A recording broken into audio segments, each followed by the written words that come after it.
ब्रह्मा विष्णु महेश अजर अमर नहीं है। इनका भी आविर्भाव अर्थात जन्म तथा तिरोभाव अर्थात मृत्यु होती है। प्रमाण के लिए देखिए देवी भागवत महापुराण।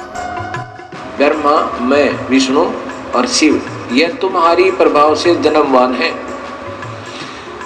हम तो जन्मवान है, हमारा तो जन्म होता है और मरते हैं, नित्य नहीं है, हम अविनाशी नहीं है।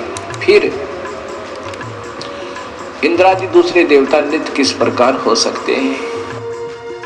कृपया अवश्य सुनिए जगत गुरु तत्वदर्शी संत रामपाल जी महाराज के अमृत वचन। इसका अर्थ बनता है कि ऊपर को जड़ वाला और नीचे को शाखा वाला, ये संसार रूपी अविनाशी पीपल का वृक्ष जानो। और छंदासी यस्य प्रणानी, जिसके छंद माने विभाग, पत्ते आदि जिसके विभाग हैं। और ये तम वेद, और जो इस संसार रूपी वृक्ष के सर्वांग सभी पार्ट्स को, ऑल पार्ट्स को बता देगा। स वेदवित, वह वेद के तात्पर्य को जानने वाला है, वह तत्वदर्शी संत है। तो पुण्यात्मा, परमेश्वर कबीर जी जो परम अक्षर ब्रह्म हैं, सच्चिदानंद घन ब्रह्म हैं, वे स्वयं आए थे भारतवर्ष की पावन धरती पर सन 1398 में पवित्र नगरी काशी में। और वहाँ काशी नगर से बाहर एक सरोवर के अंदर विकसित कमल के फूल के ऊपर आके नवजात शिशु का रूप धारण किया था। वहाँ से नीरू नीमा नाम के पति पत्नी दुल्हा प्रतिदिन स्नानार्थ जाया करते थे, क्योंकि लहर तारा तालाब गंगा के स्वच्छ जल से वर्षा के दिनों में जब गंगा फुल स्विम पर चलती थी, फुल भर के लहरों के द्वारा गौ घाट के ऊपर से उछल उछल कर लहरों के द्वारा उस झील के अंदर वो पानी संग्रहित हो जाता था, जो सारा वर्ष पर्याप्त रहता था। बहुत सुंदर जल गंगा का होता था। वो प्रतिदिन वहां स्नान करने जाया करते थे, क्योंकि यही नीरुनीमा उसी जीवन में ब्राह्मण ब्राह्मणी थे। मुसलमानों ने उनको जबरदस्ती मुसलमान बना दिया था, और हिंदुओं ने मुसलमानों को गंगा में स्नान करने पर प्रतिबंध लगा दिया था घाट के ऊपर। तो उसके बाद ये मुसलमान बना दिए गए थे बाई फोर्स। तो इनके पास कोई विकल्प रहा नहीं था, जुलाहे का काम करने लग गए। पहले ये ब्राह्मण थे, विद्वान थे, शिव के पुजारी थे, भगवान शिव के शिव पुराण की कथा करके ये दक्षिणा से गुजारा किया करते थे, निर्वाह करते थे। अब वो दक्षिणा बंद हो गई, जिस कारण से इन्होंने जुलाहे का काम करना प्रारंभ कर दिया था। तो वो प्रतिदिन उस लहर तारा तालाब के अंदर स्नान करने जाया करते थे। वहां परमात्मा सतलोक से आए, एक शिशु रूप धारण किया, नीरू नीमा उनको उठा ले गई। तो वहां परमात्मा धीरे धीरे बड़े हुए, 5 वर्ष की आयु में ही बड़े बड़े विद्वानों के छक्के छुड़ा दिए। परमात्मा 5 वर्ष के थे उस समय। महर्षि कहो, पंडित जी कहो, स्वामी रामानंद जी 104 वर्ष के थे, और वेदों और गीता के बड़े विद्वान माने जाते थे। ये लंबा प्रकरण है, लेकिन अब थोड़ा शॉर्ट करके बताऊंगा। और स्वामी रामानंद जी वेदों और गीता और पुराणों के विद्वान माने जाते थे। 16 वर्ष की आयु में ही वो दीक्षित हो गए थे। बाल ब्रह्मचारी थे, ब्राह्मण जाति में थे। वहाँ लगभग 1400 उन्होंने शिष्य ऋषि बना रखे थे, जो उनके द्वारा बताए गए वेद और गीता और पुराणों के ज्ञान को आगे जनता में प्रवचन किया करते थे, बताया करते थे। अब दास ये बताने जा रहा आपको कि तत्वदर्शी संत भी परमात्मा कबीर जी स्वयं ही थे, और उसके पश्चात जिन महापुरुषों को मिले वो तत्वदर्शी संत थे। कौन कौन? आदरणीय धर्मदास साहिब जी, आदरणीय मलुकदास साहिब जी, आदरणीय नानक साहिब जी, आदरणीय दादू साहिब जी, आदरणीय गरीबदास साहिब जी, गांव छुरानी, जिला झज्जर, हरियाणा वाले। आदरणीय गीसा दास जी, गांव खेखड़ा, अब जिला बागपत हो गया, बागपत, पहले मेरठ जिला था, उत्तर प्रदेश वाले। और फिर ये स्वामी रामानंद जी परमात्मा से परिचित होने के बाद फिर ये भी तत्वदर्शी संत बन गए थे, लेकिन परमात्मा मिलने से पहले की ये कथा आपको सुना रहा हूं। तो परमेश्वर ने स्वयं आकर के वो तत्व ज्ञान बताया था। उस समय परमात्मा तत्वदर्शी संत की भूमिका भी कर रहे थे, भगवान तो वो है ही हैं, और एक अच्छे नागरिक की भूमिका भी कर रहे थे, और एक अच्छे दास की भूमिका भी कर रहे थे। हमारे लिए एक उदाहरण पेश करके गए कि इस लोक में यदि आप मोक्ष चाहते हैं तो यहाँ की सब बकवादें, सब यहाँ के जो नकली सुख, इनसे मन हटाना पड़ेगा, तब आप यहाँ सफल हो सकोगे। तो क्या बताया था परमात्मा ने 600 वर्ष पहले तत्वदर्शी संत की भूमिका करते हुए? अक्सर पुरुष एक पेड़ है, सर पुरुष वाकी डारे, तीनों देवा शाखा है, 22 पात रूप संसारे। अक्सर पुरुष एक पेड़ है, निरंजन कहो, सरपुरुष कहो, इसे काल कहो, सरब्रह्म कहो, सरपुरुष वाकी डार, और तीनों देवा, रजगुण ब्रह्मा, सतगुण विष्णु, तम गुण शिव जी, तीनों देवा शाखा हैं ये पात रूप संसार। हम तो पात रूप के अंदर हैं। संसार तो जैसे एक उल्टा लटका हुआ संसार रूपी वृक्ष, श्रीमद् भगवद गीता अध्याय 15 मंत्र 1 में बताया है कि तत्वदर्शी संत कौन होगा? जो संसार रूपी वृक्ष, जो ऊपर को जड़ वाला, नीचे को तीनों गुण रूपी शाखा वाला संसार रूपी वृक्ष है, और उसके पत्ते आदि सब विभाग हैं। गीता ज्ञान दाता ने सिर्फ इतनी जानकारी दी है कि ऊर्ध्व मूलम अधः शाखम अश्वत्थम पराहु अव्यम छंदासी यस्य प्रणानी, प्रणानी माने पत्ते, छंदासी माने विभाग हैं, खंड हैं, इसके विभाग हैं। यह तम वेद स वेदविद, जो इस संसार रूपी वृक्ष, ऊपर को जड़, नीचे को शाखा और बाकी इसके पत्ते हैं, इस उल्टे लटके हुए संसार रूपी वृक्ष के सभी विभाग जो जानता है, स वेदविद, वो तत्वदर्शी संत है। यानी गीता ज्ञानदाता भी इस वृक्ष के सभी पार्ट से परिचित नहीं था, नहीं तो 18 अध्याय 700 श्लोक थोड़े नहीं होते, ये तो 2 या 3 श्लोक का में कंप्लीट हो जाता। अब परमात्मा ने किया है कि अक्सर पुरुष एक पेड़ है, सरपुरुष वाकी डार, और तीनों देवा शाखा है, वाई पात रूप संसार। छंदासी यस्य प्रणानी, जिसके पत्ते आदि विभाग हैं, उनको जो जानता, तो परमात्मा ने बताया। उस परमेश्वर के आने के बाद जिन महापुरुषों को भगवान मिले, उनके बाद अब वर्तमान में ये दास है वो तत्वदर्शी संत इस पूरे ब्रह्मांड में।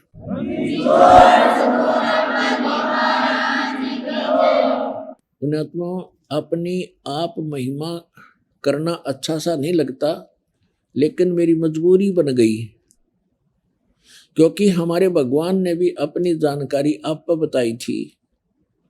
हम ही अलख अला हैं, कुतुब गोस और पीर, गरीबदास खालिक धनी, हमरा नाम कबीर। ए स्वामी सृष्टा में, सृष्टा माने सारी सृष्टि का रचने वाला, ए स्वामी सृष्टा में सृष्टि हमारा तीर, और दास गरीब, गरीबदास जी बता रहे हैं भगवान की महिमा। जैसे तुलसीदास जी ने श्री रामचंद्र जी की रामायण लाखों वर्ष पहले की घटना जो कि तो अपनी सिंपल भाषा में चित्रार्थ कर दी थी, ऐसे ही परमेश्वर से परिचित होने के बाद आदरणीय गरीबदास साहिब जी ने परमात्मा की महिमा अपनी अमरवाणी में आंखों देखा भगवान को, और सारे ब्रह्मांडों को, सारे लोकों को चित्रार्थ की। तो यहाँ गरीबदास जी का नाम इसलिए आता है, गरीबदास जी बता रहे हैं भगवान ने ऐसे कहा। ए स्वामी सृष्टा में, रामानंद जी से कहा था, ए स्वामी सृष्टा में और सृष्टि हमारे तीर, ये सारा संसार, सारी सृष्टि, अनंत असंख्य ब्रह्मांड, ये मेरे तीर, मेरे आधार हैं। और दास गरीब अधर बसूं, परमात्मा कबीर जी कहते मैं ऊपर रहता हूं। अवगत सत्य कबीर, अवगत माने प्रोक्ष, जिसको कोई नहीं जान सका उसकी रजा के बिना। दास गरीब अधर बसूं, मैं ऊपर रहता हूं, सतलोक में निवास है मेरा। और अविगत सत कबीर, सत कबीर माने अविनाशी कबीर। अब यहाँ आपको वो चित्र दिखाता हूं जो परमात्मा ने 2 पंक्तियों में, 1 श्लोक में सारा ही कह दिया। अक्षर पुरुष एक पेड़ है, सरपुरुष वा की डार, और तीनों देवा शाखा है ये पात रूप संसार। देखिएगा, ये है गीता ज्ञान दाता ने सिर्फ इतना कहा है इस संसार रूपी वृक्ष के बारे में। ऊपर को जड़ और नीचे को शाखा वाला ये संसार रूपी वृक्ष है, पीपल का वृक्ष समझो। और छंदासी यस्य प्रणानी, प्रणानी माने पत्ते, छंदासी यस्य प्रणानी, जिसके छंद जो हैं ये पत्ते हैं, ये भाग विभाग है। छंदासी यस्य प्रणानी यानी इसके छंदों का जो विभाग बताएगा, छंद पत्ते आदि इसके विभाग हैं। और यह तम वेद से वेदवित, परमात्मा ने केवल इतना बताया है, जैसे जमीन से बाहर जितना पोर्शन पेड़ का होता है उसको पेड़ कहते हैं और तने पर आधारित होता है। तो परमेश्वर ने कहा कि अक्षर पुरुष एक पेड़ है, ये तना तो अक्षर पुरुष समझो, और सरपुरुष वाकी डार, ये मोटी डार निकले उसमें से एक, और तीनों देवा शाखा हैं ये पात रूप संसार।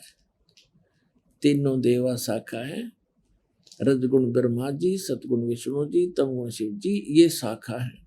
और हम यहाँ पात रूप संसार, हम यहाँ पात रूप में हैं। अब ये बताया परमेश्वर ने कि अक्षर पुरुष एक पेड़ है, सरपुरुष वा की डार, और तीनों देवा शाखा हैं ये पात रूप संसार। परमात्मा ने अपने द्वारा रची हुई सृष्टि को कंप्लीट बताया है, लेकिन इन्होंने ये जड़ छोड़ दिया। मूल कौन है, ये दास भेजा मूल बताने के लिए, या वो महापुरुष भेजे, लेकिन उनको मना कर दिया था कि अभी ये तत्व ज्ञान सार्वजनिक नहीं करना है। धर्मदास मेरी लाख दुहाई, ये मूल ज्ञान कहीं बार न जाई। मूल ज्ञान बाहर जो पढ़ी, बिचली पीढ़ी हंसनी तरही।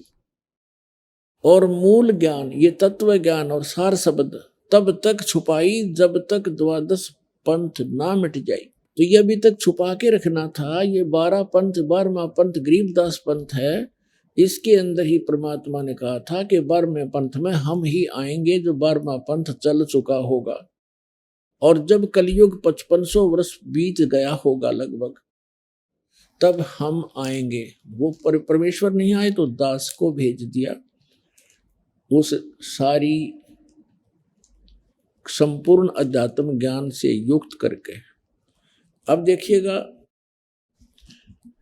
अब ये अक्षर पुरुष कौन है? ये परम अक्षर ब्रह्म, ये पूर्ण परमात्मा है। ये है पूर्ण ब्रह्म, परम अक्षर ब्रह्म। पूर्ण ब्रह्म कहो, परमेश्वर कहो, परम अक्षर ब्रह्म कहो। ये तो संसार रूपी वृक्ष की मूल है, जड़ है, जिससे सभी को आहार मिलता है, जो सबका पालन पोषण करने वाला है, धारण पोषण करने वाला है, और जिसने सभी ब्रह्मांडों की रचना की है, जिससे सबकी उत्पत्ति हुई है। ये देखिएगा, ये है, ये परम अक्षर ब्रह्म है। ये दास बताने के लिए भेजा। परमात्मा ने कहा था कबीर अक्षर पुरुष एक पेड़ है और निरंजन वा की डार, इसको सरपुरुष कहो चाहे निरंजन कहो, और तीनों देवा शाखा है ये पात रूप संसार। अब आप कंप्लीट देखिएगा, ये संसार रूपी पीपल का वृक्ष, ये संपूर्ण एक संसार रूपी वृक्ष को देखें। ये है कंप्लीट संसार रूपी वृक्ष। गीता ज्ञानदाता ने कहा कि ऊर्ध्व मूलम अधः शाखम, ऊपर को जड़ और नीचे को शाखा वाला ये संसार रूपी पीपल का वृक्ष अविनाशी का है। छंदासी यस्य पर्णानि, बस ये इसके पत्ते आदि उसके भेद हैं। ऊपर को जड़ और ये शाखा और ये पत्ते इसके विभाग हैं, और जो इनको जानता है वह तत्वदर्शी संत है। तो परमात्मा स्वयं ही तत्वदर्शी संत बनकर आए थे, और उन्होंने ये ज्ञान परमात्मा ने स्वयं बताया था। अपने द्वारा रची हुई सृष्टि को उन्होंने ही बताया था। तो प्रसंग चल रहा है पूर्ण सतगुरु की पहचान। इसमें कोई भाषा विशेष का विशेष योगदान नहीं है। कोई यूं कहे कि किसी को संस्कृत नहीं आती, वो कैसा संत कैसा विद्वान, नहीं। भाषा का काम अपने विचारों को दूसरे तक पहुंचाना, बस इतना ही काम पर्याप्त है। तो दास बताने जा रहा है कि परमात्मा 5 वर्ष के हुए, बड़े बड़े विद्वानों के छक्के छुड़ा दिए। एक स्वामी रामानंद जी का शिष्य विवेकानंद नाम के, वो कहीं सत्संग कर रहे थे, पंडित जी ब्राह्मण, और वो विष्णु जी के उपासक थे, क्योंकि स्वामी रामानंद जी वैष्णव परंपरा से जुड़े थे और विष्णु जी को अपना इष्ट मानते थे। अभी तक हम जो देखा करते थे, जो विष्णु जी को इष्ट मानकर अपना भक्ति साधना करता था, वो विष्णु जी को ही सर्वशक्तिमान बताया करता, और यहाँ तक कहा करते विष्णु जी ही ब्रह्मा का रूप धारण करके उत्पत्ति करते हैं, वही सतीची करते हैं विष्णु रूप धारण करके, और वही शिव रूप धारण करके संहार करते। और जो शिव जी का पुजारी होते थे वो कहते थे भगवान शिव ही सर्वेश्वर हैं, सर्वेश्वा हैं, यही ब्रह्मा रूप में उत्पत्ति करते हैं, विष्णु रूप में सतीची करते हैं, और शिव रूप में ये संहार किया करते हैं। तो ये केवल दंत कथा थी, लोक वेद था, कोई झूठ और बकवाद थी। ये अज्ञानी व्यक्तियों की सोच थी। अपने आत्मा, इससे पहले थोड़ा सा आपको और बता दूं कि एक दिन परमात्मा ने देखा कि गुरु के बिना मोक्ष तो किसी का होगा नहीं, और परमेश्वर को कोई गुरु की आवश्यकता नहीं थी। इसलिए परमेश्वर कबीर जी ने हमारे लिए कि आने वाले समय में काल का दाव ना लग जावे, क्योंकि काल के मनमुखी पंथ बहुत चलेंगे जो श्रद्धालुओं को भ्रमित किया करेंगे, उसके लिए उन्होंने स्वयं गुरु धारण करना अनिवार्य समझा। उसके लिए परमात्मा जब 5 वर्ष की आयु, एक लीला में आयु में प्रवेश थे, उस समय 2.5 वर्ष के बालक का रूप बनाया, और स्वामी रामानंद जी 104 वर्ष के वृद्ध हो चुके थे। गर्मियों का मौसम था, प्रतिदिन सुबह उठकर पंचगंगा घाट पर स्नान करने जाते थे, और वहां से उनका आश्रम घनी दूर नहीं था, 5-4 एकड़ की दूरी पर ही उनका आश्रम था स्वामी रामानंद जी। स्वामी रामानंद जी ब्राह्मण के अतिरिक्त किसी को दीक्षा नहीं देते थे, केवल ब्राह्मणों को शिष्य बनाते थे, उन्हीं को आध्यात्मिक शिक्षा देते थे। बाकी कोई जाता था जनता जन, उसको दूर से ही उसको जंतर मंत्र बता देते थे। कोई किसी आर्त रूप में जाता था, उसको बता देते थे ऐसे दान कर देना ब्राह्मण को, ऐसे श्राद्ध निकाल देना, ऐसे थोड़ा बहुत उनको जंतर मंत्र बता देते थे।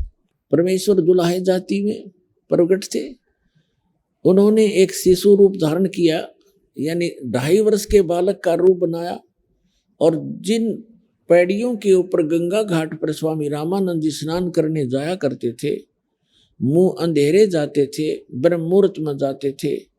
ब्रह्म मुहूर्त होता है सूर्य उदय होने से लगभग 1.5 घंटा पहले, उस समय अंधेरा ही होता है। तो स्वामी रामानंद जी पौड़ियों पर नहाने के लिए नीचे को उतर रहे थे, जल के निकट पहुंचने के लिए। अंधेरे में परमात्मा दिखाई नहीं दिए। परमात्मा 2.5 वर्ष के बालक का रूप धारण करके पौड़ियों पर लेट गए, पैड़ियों पर, और कबीर परमात्मा जब लेटे हुए थे बालक रूप में, तो स्वामी रामानंद ब्राह्मण की खड़ाऊं, पैर का जूता समझो, वो लकड़ी की पहनते थे खड़ाऊं, वो परमात्मा के सिर में लगी। जैसे बालक रोता है ऐसे परमात्मा ने रोने की लीला की। रामानंद जी एकदम झुके, उन्होंने सोचा कोई बालक है यहाँ पर और उसको चोट आ गई, क्योंकि साधु संत दयालु होते हैं। जो ही स्पीड से झुके, उनके गले में एक कंठी होती है, कंठी, माला कंठी बोलते हैं उसको, उसमें केवल एक तुलसी की लकड़ी का मणका होता है, मनिया, और कुछ नहीं होता, शेष धागा होता है।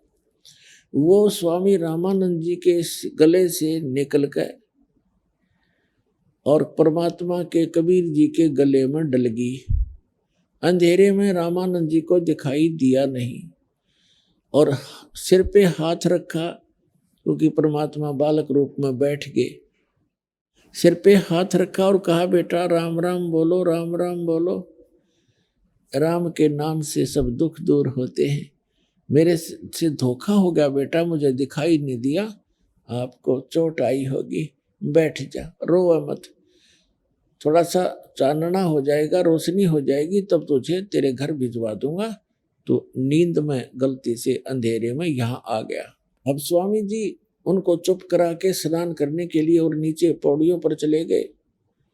परमात्मा अंतर ध्यान हुए, अपनी माता पिता, जो मुंह बोले माता पिता थे, परमात्मा के कोई माता पिता नहीं थे। नीरू नीमा जो उनको कमल के फूल से उठा कर ले गए थे लहर तारा सरोवर से, वो उनके माता पिता कहलाए। वहां झोपड़ी में जाकर विराजमान हो गए। कुछ दिनों के बाद परमात्मा ने, कबीर परमेश्वर जी ने क्या किया, उस विवेकानंद जी को, जो स्वामी रामानंद जी के प्रसिद्ध शिष्य थे, वक्ता थे, श्री विष्णु जी के वो पुजारी थे, और विष्णु जी को सर्वेश्वर अविनाशी सब कुछ बताया करते थे। उनके सब स्थान और अक्षेत्र बांट रखे थे स्वामी रामानंद जी ने, क्योंकि इन्होंने तो रोजी रोटी ही उद्देश्य रखा हुआ था।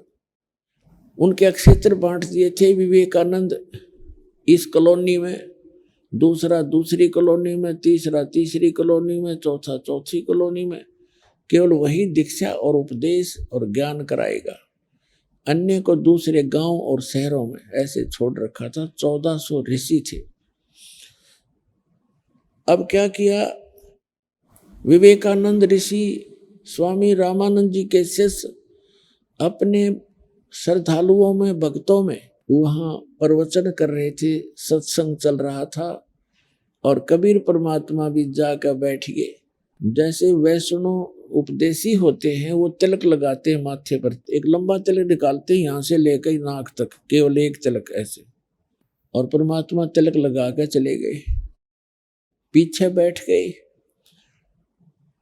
अब विवेकानंद जी सत्संग कर रहे थे कि भगवान विष्णु सर्वेश्वर हैं, सर्वशक्तिमान हैं। इन्होंने ही श्री कृष्ण रूप में गीता जी का ज्ञान दिया। इनके कोई माता पिता नहीं है, यही 3 रूप धारण करके सारे ब्रह्मांडों के संचालन करते हैं। ब्रह्मा रूप में ये उत्पत्ति करते हैं, विष्णु रूप में ये सतीथि यानी सबका पालन करते हैं, और शंकर रूप में यही सबका संहार करते हैं।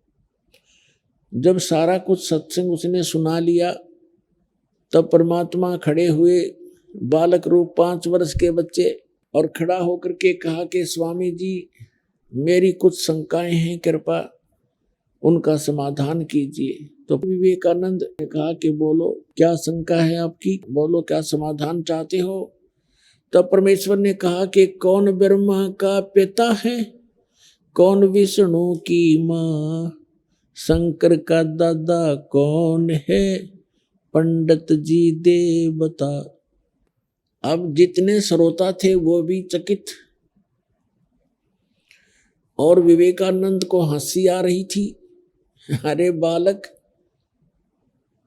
तो बालक है, बालक वाली बात ही करेगा। अरे ब्रह्मा विष्णु महेश तो अजरो अमर है, सर्वेश्वर है, इनकी कोई माता पिता नहीं है। क्या बात कर रहे हो बच्चा? परमात्मा ने कहा मैं तो आपसे प्रश्न किया है, आप बताइए। उन्होंने कहा, विवेकानंद ने कहा कि इनका कोई माता पिता नहीं है, ये अजन्मा है। तब परमात्मा ने कहा कि मैंने एक शिव पुराण की कथा कर रहा था एक ब्राह्मण, और मैं सुन रहा था श्रीमद देवी भागवत यानी देवी पुराण के तीसरे स्कंद में सचित्र मोटा टाइप, ये दास अब आपको वर्तमान के हिसाब से बताएगा। परमात्मा ने जो बताया था वो अपने हिसाब से बताया था। सचित्र मोटा टाइप देवी पुराण, गीता प्रेस गोरखपुर से प्रकाशित, और जिसके अनुवादक हैं, संपादक हैं हनुमान प्रसाद पोदार और चमनलाल गोस्वामी। इनके 123 पृष्ठ पर विष्णु जी कह रहे हैं, परमात्मा ने कहा कि तीसरे स्कंद में विष्णु जी स्वयं देवी दुर्गा जी से कह रहे हैं, तुम शुद्ध स्वरूपा हो, ये सारा संसार तुम इसे उद्भासित हो रहा है। मैं ब्रह्मा और शंकर हम तुम्हारी कृपा से ही विद्यमान है। हमारा तो आविर्भाव माने जन्म तिरोभाव में मृत्यु हुआ करता है। हम अविनाशी नहीं है, केवल तुम ही नित्य हो, प्रकृति देवी हो।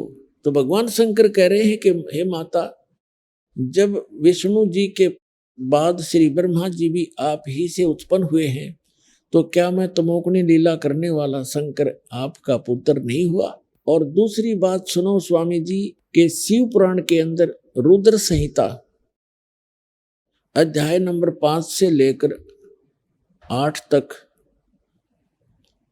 उसमें स्पष्ट किया है कि शिव और शिवा के संयोग से पति पत्नी व्यवहार से विष्णु जी की उत्पत्ति हुई। अब इस बात को सुनकर विवेकानंद बहुत ज्यादा बौखला गया, अपनी इंसल्ट फील की कि मेरे वक्ताओं में एक छोटा सा बालक और मुझे विचलित कर रहा है। उसको ये भी मालूम था कि ये श्रोता शिक्षित नहीं है और ये मैं जो कहूँगा उसको ही फाइनल मानेंगे, इस बच्चे की बात पर ये विश्वास नहीं करेंगे। फिर भी उसने अपनी इंसल्ट किसी ना किसी तरीके से महसूस की, और जिसके कारण उस परमात्मा से पूछा, बालक से, बालक वेशधारी परमात्मा से कहा कि ए बालक, आपने ये ज्ञान कैसे प्राप्त हुआ? आप कैसे जान सकते हो सदग्रंथों को? क्या आपने कोई गुरु बना रखा है? परमात्मा ने कहा कि हाँ जी, मैंने गुरु बना रखा है। विवेकानंद जी ने पूछा, आपका गुरु कौन है? कि जो आपका गुरु जी है वही मेरे गुरु जी हैं। विवेकानंद जी ने प्रश्न किया, आप किस जाति से हो? परमात्मा बोल नहीं पाए, उससे पहले वहां श्रोताओं ने कहा कि ये तो उस नीरू जुलाहे का पुत्र है, और ये जहां जाता है वहां ऐसे ही सबके सामने टांग अड़ाता है। तब विवेकानंद ने विषय बदल दिया, अपने अज्ञान को छुपाने के लिए विषय बदल दिया और कहा, देखो रे लोगों, ये कितना झूठा है। ये धानक और जुल्हाए, ये धानक जुल्हाए का पुत्र और मेरे पूज्य गुरुदेव जी को गुरु बता रहा है। मेरे गुरुदेव पता है कौन है? श्री श्री 1008 पंडित स्वामी रामानंद जी महाराज, और तू जुल्हाए का पुत्र। ए झूठे बालक, तुझे पाप लगेगा, तूने मेरे गुरु जी की बेइज्जती कर दी है ऐसी भरी सभा के अंदर। अब देखो रे लोगों, ए श्रोताओं, कल देखना गुरु जी के पास ले जाऊंगा इसको पकड़कर, और गुरु जी से फिर इसको दंडित करवाऊंगा, तुम भी आना। परमात्मा अपने घर आगे शाम को ही पहुंच गया स्वामी रामानंद जी के पास। कौन?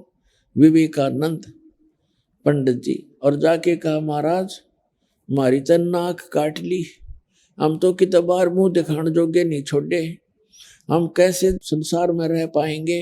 रामानंद जी ने पूछा, भी कारण बता बच्चा, क्या बात है? विवेकानंद जी ने कहा कि महाराज, एक नीरू नाम के जुल्हाए का पुत्र, कबीर नाम है उसका, और उसने तो बड़ी सभा में बेइज्जती करवा दी मारी। उसने कहा कि मैंने स्वामी रामानंद जी से दीक्षा ले रखी है, लंबा सा तिलक लगा रखा अपने की तरह। हे गुरुदेव, अब हम कैसे संसार में रह पाएंगे? हमारी तो इज्जत का नाश हो गया। अब क्या बताया? तो रामानंद जी बहुत दुखी हुए, कहने लगे, वो झूठा है, मैंने किसी जुल्हे के बालक को नाम दीक्षा नहीं दी और कल लाओ उसको पकड़ के। तो विवेकानंद 7-8 और लठैतों को लेकर गया, बदमाश गुंडों को, और पहुंच गया वहां जुलाहों की कॉलोनी में। वहां जाके पूछने लगा कि यहाँ नीरू की झोपड़ी कौन सी है। उसी कॉलोनी के कुछ व्यक्ति और पुरुष और औरतों ने उनके आव भाव से जान लिया कि ये ठीक नीयत से नहीं आए हैं और नीरू का मकान यानी झोपड़ी पूछ रहे हैं। तो उनमें से एक दो ने जाके, स्त्री पुरुष ने पहले ही आगाह कर दिया उस नीमा को कि आज कुछ व्यक्ति अच्छी नीयत से नहीं आए हुए हैं कॉलोनी में और आपका घर पूछ रहे हैं, हाथ में लठ ले रखे हैं, डंडे ले रखे। तो नीमा के मन में उसी समय आ गया कि ये कबीर है जो बच्चा, ये इन ब्राह्मणों को छेड़छाड़ करता ही रहता है और मैंने इसको बहुत समझा लिया, ये मानता नहीं। तो परमात्मा सोए हुए थे, वो तो सुबह सुबह पहुंच गए।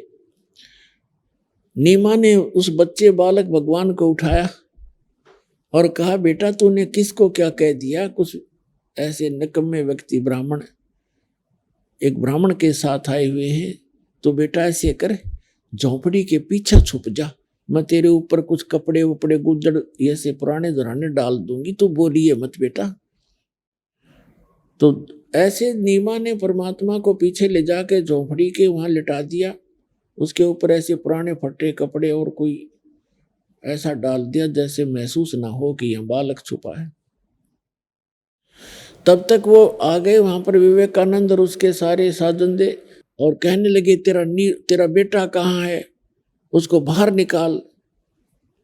तो हाथ जोड़ करके नीमा कहने लगी, मेरे बच्चे ने क्या कोई कसूर कर दिया, कोई गलती कर दी, मैं धमका दूंगी, खुरका दूंगी, आगे नहीं करेगा ब्राह्मण। वो माना नहीं, निकाल उसको बाहर, गुरुजी के पास ले जाएंगे, उसके वहां सजा दिलाएंगे। अब वो मना करती रही, वो अंदर घुस गए वो मस्टंडे और उस विवेकानंद के आदेशानुसार के पकड़ के ले आओ उसको। अंदर गए झोपड़ी में, चारपाई थी, कुछ वो उठा पटक कर दी सारी, देख ढूंढने के लिए। और माई हाथ जोड़कर गिड़गिड़ा रही है कि मेरा बच्चे ने क्या गलती कर दी, मैं समझा दूंगी। परमात्मा ने सोचा ये माँ को दुखी गना करेंगे, झोपड़ी से बाहर से आवाज लगाई, सब कपड़े हटाकर खड़ा हो गए और कहा, विवेकानंद, ए पंडित जी, मैं झोपड़ी के पीछे खड़ा हूं। अब वो भाग करके पीछे गए, परमात्मा को पकड़ लाए बाजू से। अब माँ की ममता थी, क्योंकि बच्चा जो साथ रहा, बचपन छोटा सा लाई थी उठा के, उसमें मोह विशेष बन गया था और बच्चे को छुड़वाने के लिए उनके हाथ पकड़ लिए दोनों और बच्चे को सीने से लगा रही है, छोड़ दो मेरे बालक को, छोड़ दो मेरे बच्चे को। उन मस्टंडों ने लठ मारे उस माई के हाथों पर और जब पीट पीट कर अचेत कर दिया, तब उसने उनके हाथ छोड़े। इस शोर शराबे को सुनकर नीरू भी भागा आया, उसने भी बच्चे को छुड़वाने और कारण जानने की कोशिश की, उसको भी पीट डाला और जबरदस्ती ले गए।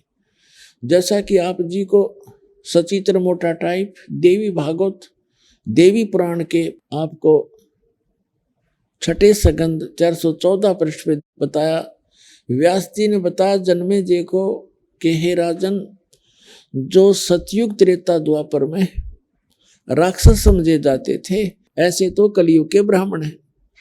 इनका दया नाम की चीज नहीं है, ज्ञान इनके पास नहीं, झूठ बोलना है, छल कपट करना इनका मूल उद्देश्य बन गया। तो वो उन्होंने साबित कर दिया। कुछ देर के बाद दोनों होश में आए, कॉलोनी के लोगों ने उठाकर उनको घर पर डाला। दोनों दर्द के कारण कर्रा रहे हैं और कबीर कबीर कर रहे हैं। उधर से परमात्मा को ले जाकर के स्वामी रामानंद जी की झोपड़ी के सामने खड़ा कर दिया और भी श्रोता बहुत इकट्ठे दर्शक आ गए थे, क्योंकि विवेकानंद ने अपनी इज्जत बरकरार रखनी थी और ये सिद्ध करके कि ये झूठा है, इसने झूठ बोली है कि स्वामी रामानंद जी से इसने दीक्षा ले रखी। विषय बदल ही चुका था वो। अब रामानंद जी ने तो कह के बुलाया था कि कल सुबह ले आना, वो भी इंतजार में थे। अब रामानंद जी ने अपनी झोपड़ी के कुटिया के सामने एक पर्दा टांग रखा था। झोपड़ी के अंदर रामानंद जी बैठे थे। अभी तक उसने अपनी भक्ति साधना जो प्रतिदिन नित्य नियम सुबह का करते थे वो नहीं किया था। और विवेकानंद जी ने जाकर आवाज लगाई, गुरुदेव ये नीरू का बालक आ गया है, ये वो झूठा कपटी व्यक्ति आ गया है। अब रामानंद जी पूछ रहे हैं कि तू कौन है, तेरा क्या नाम है, मुझे बताइए। अब गरीबदास जी ने अपनी अमृतवाणी में चित्रण किया है, जैसे तुलसीदास जी ने रामायण को अपने मधुर वचनों में कैसे लिपिबद्ध किया, ऐसे ही परमेश्वर से परिचित होकर आदरणीय गरीबदास साहिब जी ने परमात्मा के इस ज्ञान को, परमात्मा की इस लीला को कैसे चित्रार्थ किया है, सुनिएगा। आडा पर्दा लाए कर रामानंद बूझनते, दास गरीब कुलंग छवि वो अदर ढाक को दंते। गरीबदास जी कह रहे हैं झोपड़ी के कुटिया के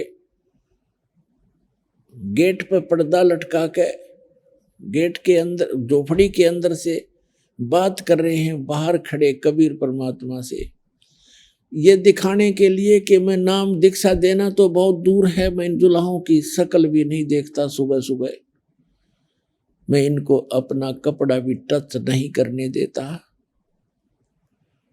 ये शो करने के लिए, ये सिद्ध करने के लिए, दिखाने के लिए परमात्मा तो बाहर खड़े हैं।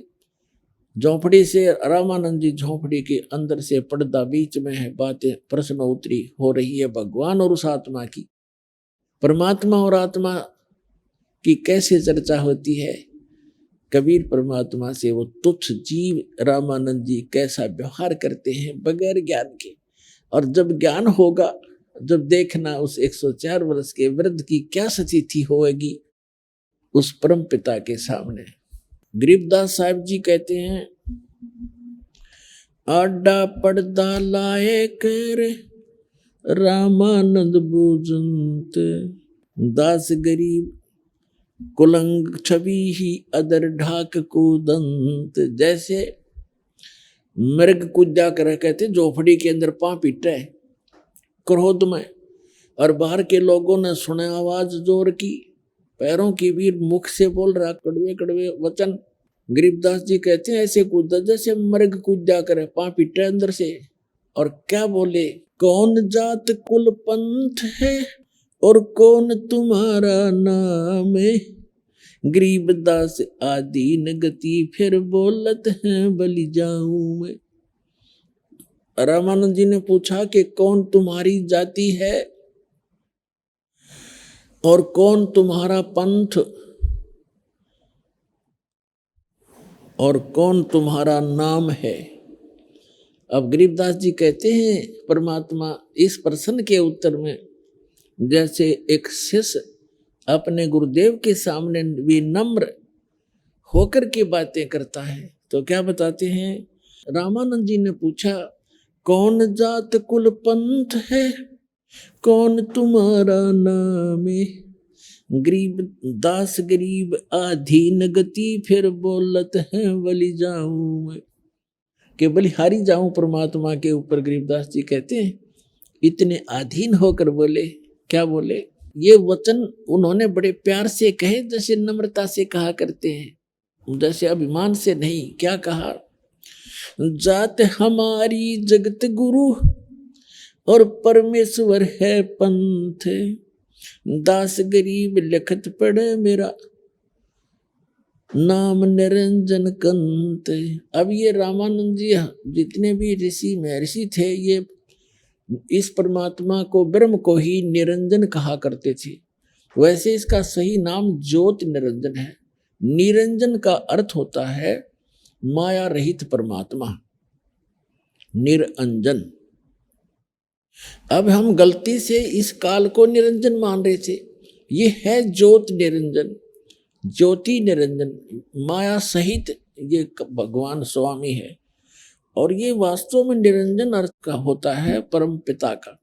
लेकिन जैसे यहाँ ब्रह्म बोलते हैं, ब्रह्म, और ब्रह्म को ही ये संपूर्ण परमात्मा मानते, वैसे ब्रह्म शब्द पर्याप्त है। ब्रह्म का अर्थ ब्रह्म कहो, प्रभु कहो, स्वामी कहो, राम कहो, खुदा कहो, गॉड कहो, अल्लाह कहो, लेकिन इनकम्प्लीट ब्रह्म भी है, इसलिए पूर्ण ब्रह्म कहना पड़ता है। यहाँ के लोक वेद में ब्रह्म ही सुप्रीम पावर प्रसिद्ध हो रहा था, तो यहाँ परमात्मा कहते हैं कि मैं ही वो ब्रह्म हूँ, परमात्मा हूँ। रामानंद जी इस बात से घने दुखी हो गए। एक दानक का लड़का, दानक जुलाहे का बालक अपने आप को भगवान कहता है, इसको शर्म नहीं आती। फिर गालियां देनी शुरू कर दी रामानंद ने। अब परमात्मा क्या बताते हैं, जात हमारी जगत गुरु, परमेश्वर है पंथ, दास गरीब लिखत पढ़े, मेरा नाम निरंजन कंत। कंत माने मालिक, पति, दुल्हा। मैं सारी सृष्टि का स्वामी हूँ, सारी सृष्टि का पति हूँ, वो निरंजन हूँ। और मेरी जाति पूछते हो तो मैं जगत गुरु हूँ, सारी सृष्टि को ज्ञान देने के लिए अब आया हूँ। और मेरा पंथ पूछते हो, जैसे कोई विष्णु पंथी है, यानी विष्णु जी के ही मार्ग को, उसकी विधि को बताने वाला, उसकी भक्ति विधि, उसके ज्ञान से परिचित। कोई शंकर पंथी है, शिव का उपासक। जैसे कोई ये ब्रह्मा कुमारी पंथी है, और कोई इस राधा स्वामी पंथी है। तो उन पंथी का अर्थ होता है, पंथ का अर्थ होता है आप किस परमात्मा के ज्ञान का पथ प्रदर्शन करते हो। तो परमात्मा कहते हैं मेरा पंथ पूछता है तो मैं परमेश्वर के पंथ को बता रहा हूं, उसके मार्ग को बताने के लिए आया हूं, उसके पाने की विधि बताने आया हूं। वो तो स्वयं ही थे। अब जैसे ईस श्रीमद् भगवद गीता अध्याय नंबर 15 के श्लोक नंबर 1 से 4 और 16-17 में तकरीबन सृष्टि रचना का कंसेप्ट क्लियर हो जाता है। जैसे आपको अभी दिखाया था, उल्टा लटका हुआ संसार रूपी वृक्ष, ऊर्ध्व मूलम अधः शाखम अश्वत्थम प्राहु अवम छंदासी यस्य प्रणानी ये तम वेद स वेदवित्। उल्टा लटका हुआ संसार रूपी वृक्ष है, ऊपर को जड़ है, नीचे को तीनों गुण रूपी शाखा है, और पत्ता आदि इसके संसार है। पत्ते है ये जो जीव जंतु समझो। तो इसको जो जानता वो तत्वदर्शी संत है, इसके सारे भाग विभाग जानता। फिर बताया है कि 15वें अध्याय के 16-17 में 3 पुरुष बताए, एक सरपुरुष, एक अक्षर पुरुष।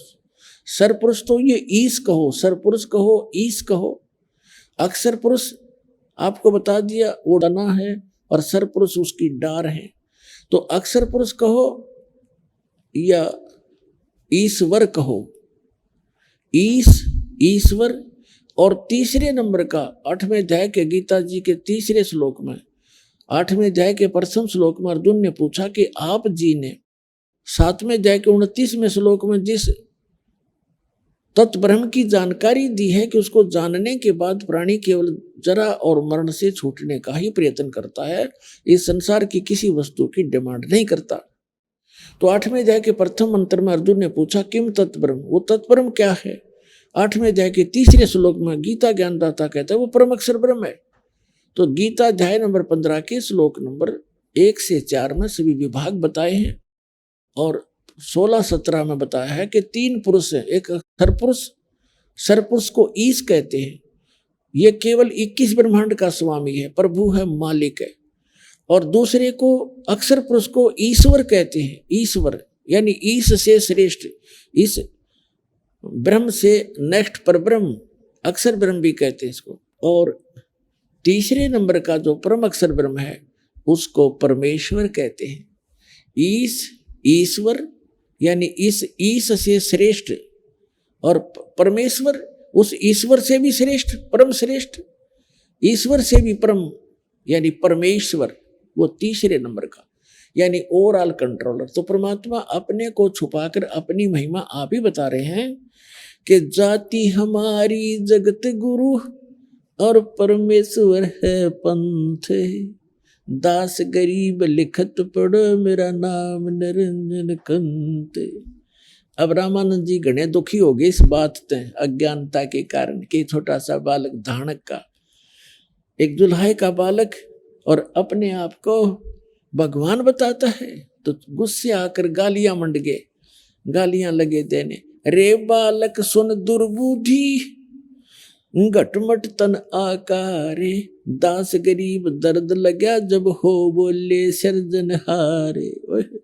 मालिक ने अपने आप को मालिक कह दिया, सृजनहार कह दिया, तो रामानंद जी के कहते दर्द लगा, दुख हुआ उस बात का। और क्या बोले, रे बालक सुन दुर्बुद्धि, ए मंदबुद्धि के व्यक्ति, तेरा घटमट तन आकार। अब देखो हमारी बुद्धि कितनी कमजोर थी। ये दास विष्णु जी का उपासक था। श्री कृष्ण और श्री राम हमारे पक्के भगवान थे, और भगवान शंकर भी आदरणीय थे।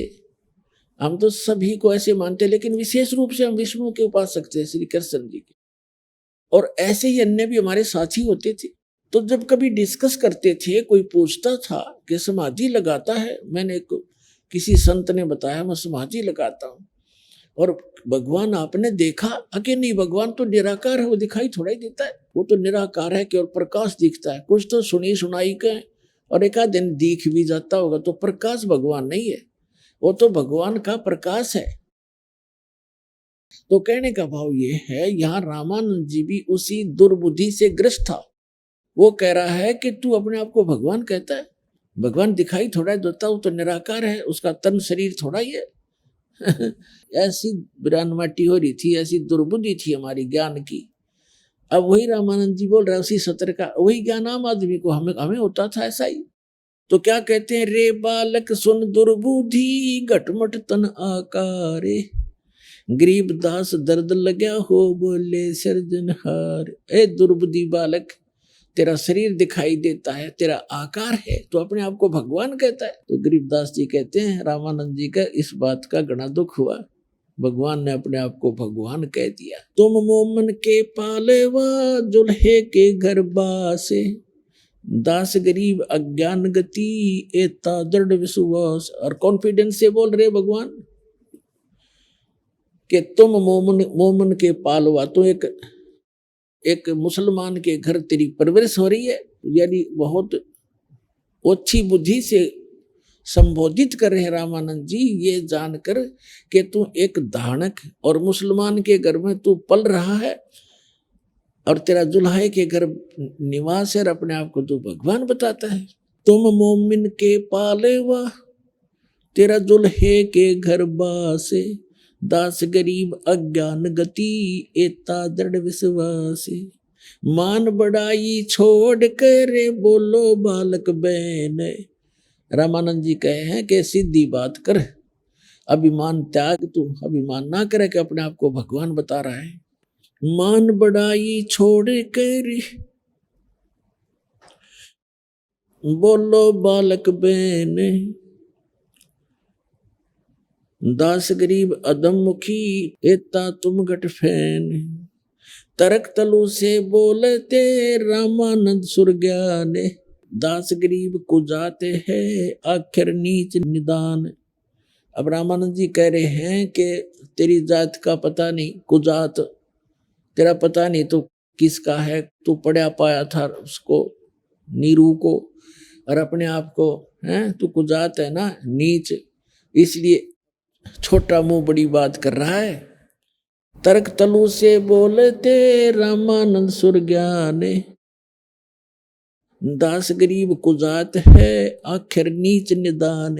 ये शब्द रामानंद जी कह रहे हैं कि आखिर ना तू नीच जात का, इसलिए छोटा मुंह बड़ी बात बकवास कर रहा है, अपने आप को भगवान कह रहा है। पर नरक तो को नहीं तू नीच कुलीन कुजात, दास गरीब अकल बिना तैजे कही क्या बात। बिना दिमाग के तने यह बात क्या कह दी, अपने आप को भगवान कह रहा है। रामानंद जी का तो घना गुस्सा हो गया ना इस बात का। अब परमात्मा क्या कहते हैं, हाय हाय, मैं के बदन खुलासे करे सुन स्वामी परवीन। यानी गुरुजी धमका रहे हैं, गालियां दे रहे हैं, और एक सुयोग्य शिष्य की भूमिका करते हुए भगवान हाथ जोड़कर खड़े हैं ऐसे। और क्या कहते हैं, अंदर से खुशी है, गुरुजी डांट मार रहे हैं, और जो निकम्मा शिष्य होगा गुरुजी धमकाओगे तो दुख मानता है, और सुयोग शेष होगा कि गुरुजी तो हमारे हित के लिए ही रुकाते धमकाते हैं, हमें दिखाने के लिए। हालांकि गुरुजी गलत धमका रहे थे, गलत खुरका रहे थे, भगवान ही थे वो तो, फिर भी एक सुयोग शेष की भूमिका करते हुए कहते हैं, मैं के बदन खुला से कह रे सुन स्वामी परवीन, दास गरीब मनी मरे मैं आजिज आधीन। मैं आपका आजीज हूँ, आपका नौकर हूँ, आपके अधीन हूँ, मेरा अहंकार नहीं है। और फिर क्या बताते हैं, ए स्वामी सृष्टा में और सृष्टि हमारे तीरे, दास गरीब अधर बसू मैं अवगत सत कबीर। मैं अवगत गत से पहरे इन चार वेद से दूर, दास गरीब दसों दशा में सकल सिंध भरपूर। सकल सिंध भरपूर हूँ खालिक हमरा नाम, दास गरीब अजात हूँ ते जो कहा बलि जाम। आइए अब हम उन श्रद्धालुओं के अनुभव जानते हैं जो जगत गुरु तत्वदर्शी संत रामपाल जी महाराज जी से दीक्षा प्राप्त कर चुके हैं तथा उनके द्वारा बताए गए भक्ति मार्ग पर चल रहे हैं। जी नमस्कार। नमस्कार सर। क्या नाम है जी आपका? मनीषा बाई। मनीषा जी कहाँ से आए आप?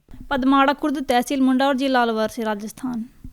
मनीषा जी, संत रामपाल जी महाराज जी की शरण में आने से पहले आप क्या भक्ति साधना करते थे?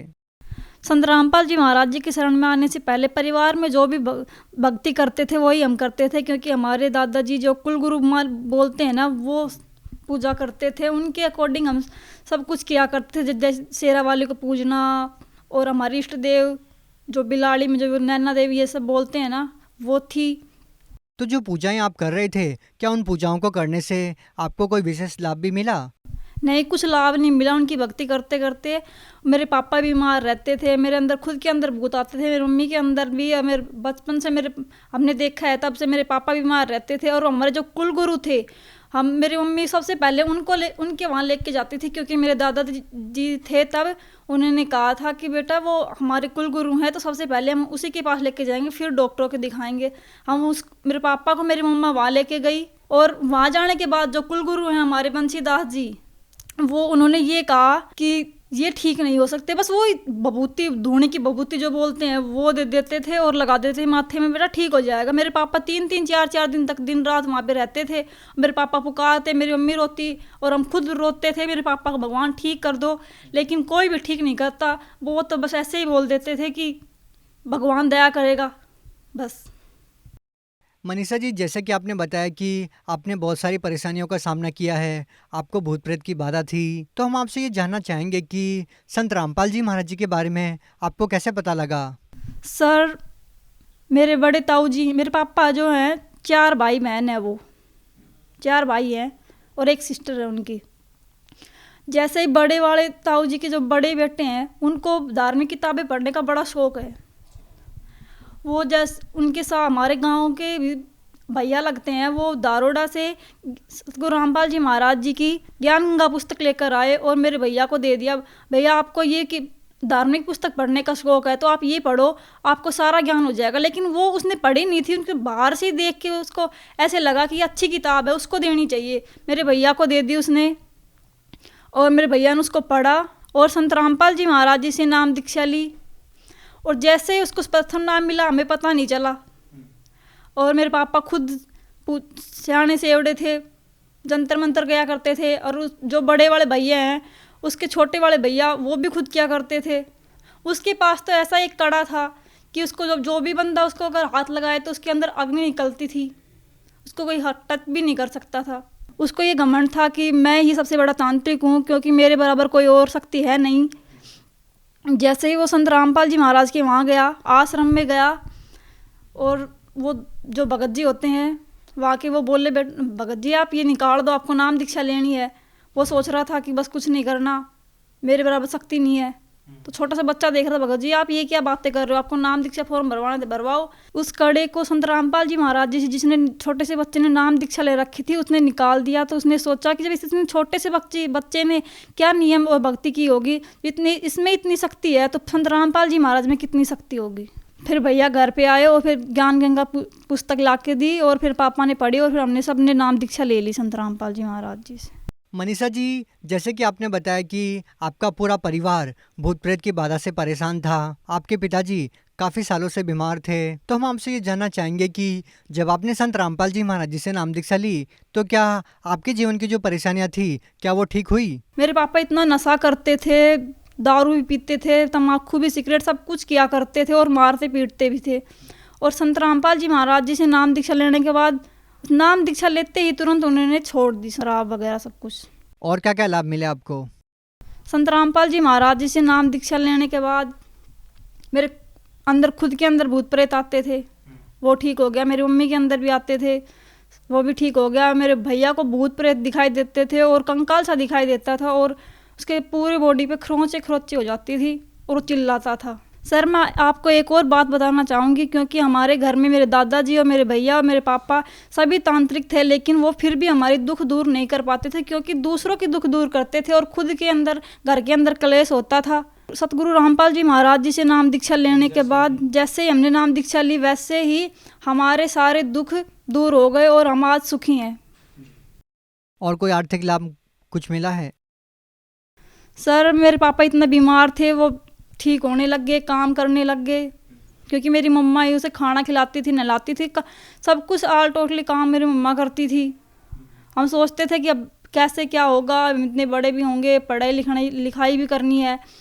मेरे पापा ठीक हो गए और मेरे को माइग्रेन की प्रॉब्लम थी और मैं जयपुर भी गई और अलवर भी, मैं हर जगह मेरे पापा मेरा इलाज करवाते थे, फिर भी मेरे को बोलते थे कि आपकी दवाई खाते रहोगे, आपको टाइम पे खाना खाना है, टीवी नहीं देखनी, ये सब बोलते थे। मैंने सोचा कि अब तो मैं संत रामपाल जी महाराज जी से नाम दीक्षा लेऊंगी तो मेरे को सत्संग भी सुनना है, सब कुछ करना है। फिर मैंने संत रामपाल जी महाराज जी से नाम दीक्षा लेने के बाद मैं वो भी ठीक हो गई। मैं आपको एक और बात बताना चाहूँगी, क्योंकि मैं जब 10th क्लास में थी तो मैं एग्ज़ाम दे रही थी मैथ का एग्ज़ाम देती मैंने 6-7 क्वेश्चन ही किए थे बस। उसके बाद मुझे पता नहीं मुझे क्या हो गया और टेबल कुर्सी से मैं खुद नीचे गिर गई और मैं एकदम से चिल्लाई। मेरे अंदर करेड़े जो बोलते हैं माइग्रेन, वो हो गया और मेरे सारे शरीर की नसें खिंच गई। और जो टीचर था वहाँ का, वो बोल रहा था कि पता नहीं इसके अंदर तो भूत प्रेत आ गए। जो हमारे क्लास में जो भी बच्चे थे और हमारे स्कूल के थे, वो तो सब जानते ही थे कि इस मनीषा के अंदर क्या होता है। और जो भी मुझे देखता था पहली बार, वो तो बस रोने लग जाता था कि इस बच्ची की तो मरेगी बस और कुछ भी नहीं होना इसको। तो फिर संत रामपाल जी महाराज जी से अरदास लगाई और फिर मैं ठीक हो गई। मनीषा जी, जैसा कि आपने बताया कि संत रामपाल जी महाराज जी से नाम दीक्षा लेने के बाद आपको इतनी सारी परेशानियों से निजात मिली, तो जो लोग आज भी आपकी तरह काफ़ी परेशान हैं, तो उन लोगों को आप क्या संदेश देना चाहेंगे, क्या कहना चाहेंगे आप? संत रामपाल जी महाराज जी के बारे में हम ये बताना चाहते हैं कि संत रामपाल जी महाराज जी एक पूरे विश्व में एक ऐसे संत हैं जो शास्त्र के आधार पर भक्ति बताते हैं और जो इनकी भक्ति करता है उन्हें कभी दुख नहीं होता और अकाल मृत्यु नहीं होती। मैं भगत समाज को ये संदेश देना चाहती हूँ कि संत रामपाल जी महाराज जी की शरण में आएँ और भक्ति करें और अपना कल्याण करवाएं। मनीषा जी, जो व्यक्ति संत रामपाल जी महाराज जी से नाम दीक्षा लेना चाहते हैं, वो उनसे नाम दीक्षा कैसे ले सकते हैं? सतगुरु रामपाल जी महाराज जी से नाम दीक्षा ऐसे ले सकते हैं क्योंकि कई टीवी चैनलों पे सतगुरु रामपाल जी महाराज जी के चैनल आते हैं, सत्संग आते हैं, उन पे नीचे पीली पट्टी पर नंबर आते हैं, आप उन पे कॉल करके और नामदान दीक्षा का पता कर सकते हैं और संत रामपाल जी महाराज जी से नाम दीक्षा ले सकते हैं। जी, बहुत बहुत धन्यवाद। सच्चाई।